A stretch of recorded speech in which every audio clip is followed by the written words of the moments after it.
सास बहू की उम्र में माँ बेटी जितना फासला होता है, लेकिन फिर भी ना बहू को सास में माँ और ना ही सास को बहू में बेटी दिखती है। कैसे? ओहो, ये बाल भी ना संभाले नहीं संभलते, इतने लंबे और काले। देखने वाले तो कहते हैं कि बहू सास और सास बहू लगती है। कौन है ये लोग माँ जी? मुझे तो नहीं दिखते जो सास को बहू समझ रहे हैं। अरे चल छोड़ ना, जा चाय लेकर आ जा और किचन में मेहंदी भिगा देना। और हाँ, दोपहर को पार्लर वाली आ रही है मेरे हेयर स्पा के लिए, तो जरा गर्म पानी तैयार करके भाप की तैयारी भी कर देना।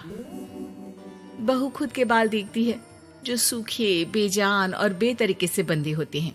बहू किचन की तरफ जाती है। यहाँ खुद के बालों को संभालने का टाइम नहीं है, ना ही पैसा, लेकिन सास के बालों पर इन्वेस्टमेंट देखकर हैरानी ही होती है मुझे तो। दोपहर को पार्लर वाली सास के बालों को देखकर बोल पड़ती है, ओहो, ये कैसे बाल कर लिए आपने? 2 हफ्ते से मुझे बुलाया नहीं ना, तभी। अरे वो बहू के कारण। मेरे कारण? मैंने कब मना किया था आपको किसी चीज के लिए? अब तू ही मायके चली गई थी ना, अब मैं घर का खाना बनाऊं या फिर बालों की केयर करूं? तू जाकर पानी लेकर आ।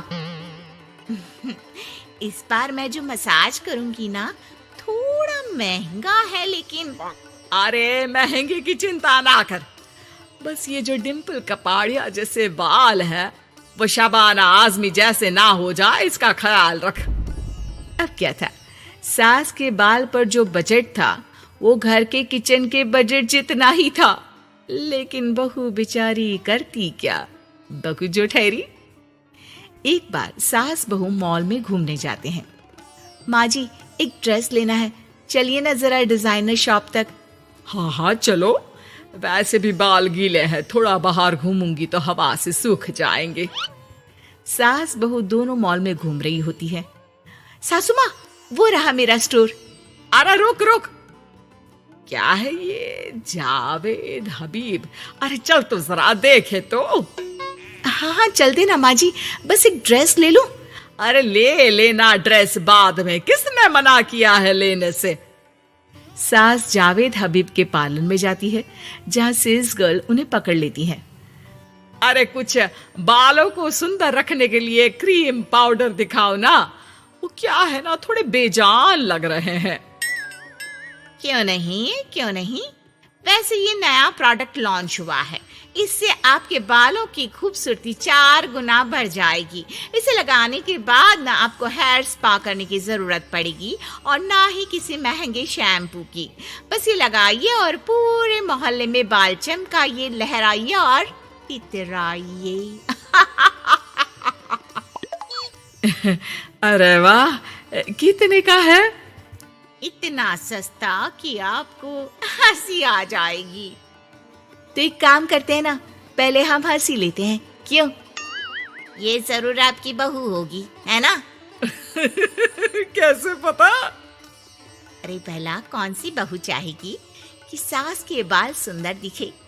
मुझे नहीं लगता कि आप ये प्रोडक्ट ले पाएंगी। एक काम करिए, फिर कभी आइएगा।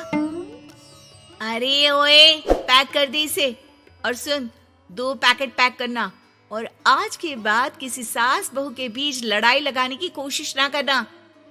सेल्स गर्ल मुस्कुराकर साथ खड़ी दोस्तों को देखती है और सामान पैक कर देती है।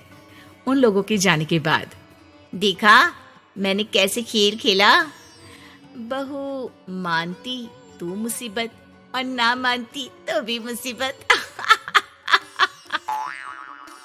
वहीं सामान लेकर सास भी खुश बाहर निकलकर बहू से कहती है, अरे वाह बहू, अब देखना मेरे बाल ना और ज्यादा सुंदर हो जाएंगे। अब तो लोग मुझे देखकर जलने लगेंगे। वैसे जलन से याद आया, तुझे भी तो ड्रेस लेनी थी ना, चल ले लेते हैं। रहने दीजिए, पैसे किसके पास है जो ड्रेस ले लूं? आप तो अपने बाल लहरा लहरा कर इतराइए। मैं कोई पुरानी ड्रेस ही पहन लूंगी। चलो वो भी ठीक है बहू। देख, हमेशा ना फालतू खर्चे से बचना चाहिए। मैं बिल्कुल फेवर में नहीं थी तेरी नई ड्रेस के लिए, फिर भी तुझे मना नहीं कर पा रही थी। बहू के तो मन में आता है कि सास की इस बात के बाद वो उन्हें इतना अच्छा करारा जवाब दे, लेकिन चुप हो जाती है। सास का बालों को लहराना और इतराना यूं ही चल रहा था। एक दिन, माँ जी, न जाने क्यों चक्कर आ रहा है, लगता नहीं कि मैं काम कर पाऊंगी, मैं अपने कमरे में आराम करने जा रही हूँ। थोड़ी देर बाद पति भी आ जाता है। माँ, शिखा को कहीं देखा क्या? आज बहुत दिनों बाद घर की रसोई से इतनी अच्छी खुशबू आ रही है।